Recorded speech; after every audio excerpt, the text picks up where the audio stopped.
lot of students will bow to her, and she'll just look at you with a blank expression as if she's looking through you like she's a ghost.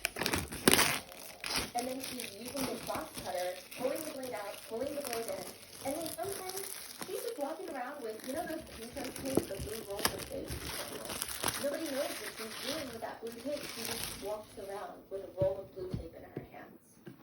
Other students would complain to their parents at home. I mean, she brings in this long stick to the classroom. It's like a long ruler stick that teachers use to point at the words on the board, but she likes to hit her podium with it.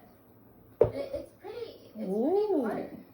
The parents are trying to reason with their own kids. Yeah, well, maybe you kids are crazy and she's trying to get your attention to get you focused. This is the cover. She sings it so loudly that we can hear the air whipping. Like, it's not normal.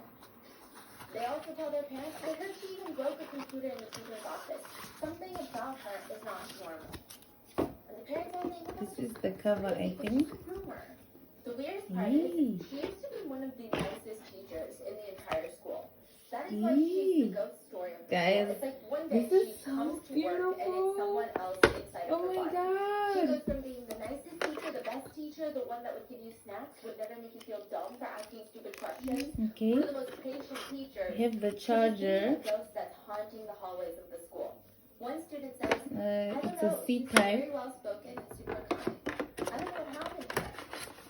Within minutes, the police and Heather's father arrive in front of the locked storage closet door in the audio-video room. And the police start kicking in the door 20 times to finally get it open. And when they rush in, they turn on the light and they see the woman that Grandma Kim was telling them about.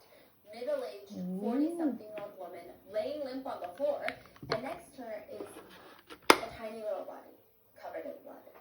Heather. She was placed deeper in the closet so Grandma Kim could not see her. But both Heather and the teacher are laying on their backs. This is the pen. Heads facing the same direction. So cute. Covered in blood.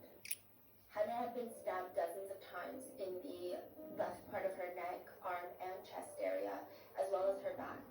There were 50 stab wounds on her hands.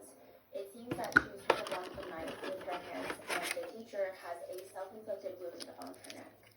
Both of them are rushed instantly to the hospital, where Heather is pronounced dead at 6:35 p.m. This is after 1.5 hours since she had gone missing. 8-year-old Heather was stabbed to death by a teacher from her school.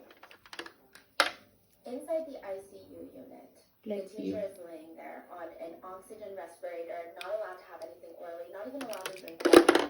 And the second that they take the tubes out of her when she's stable enough, the teacher starts laughing. That's what the nurses and the doctors have reported.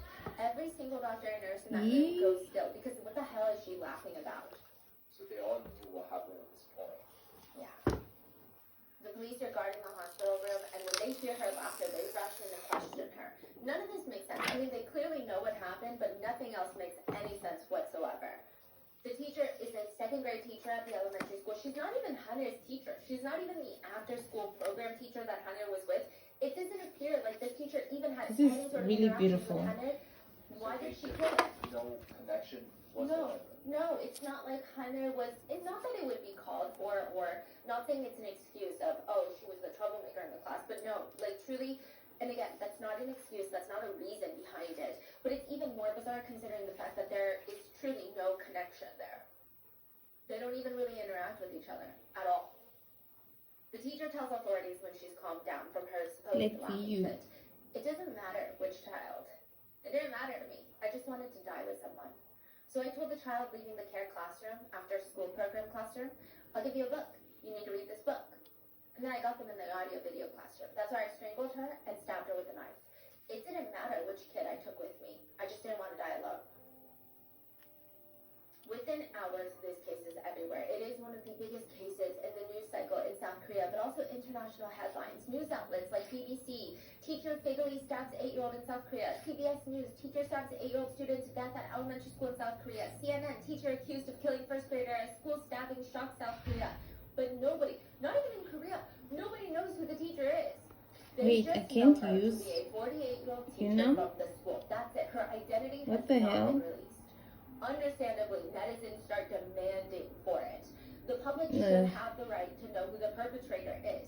People in Korea are commenting. I need to hotspot it with my phone. The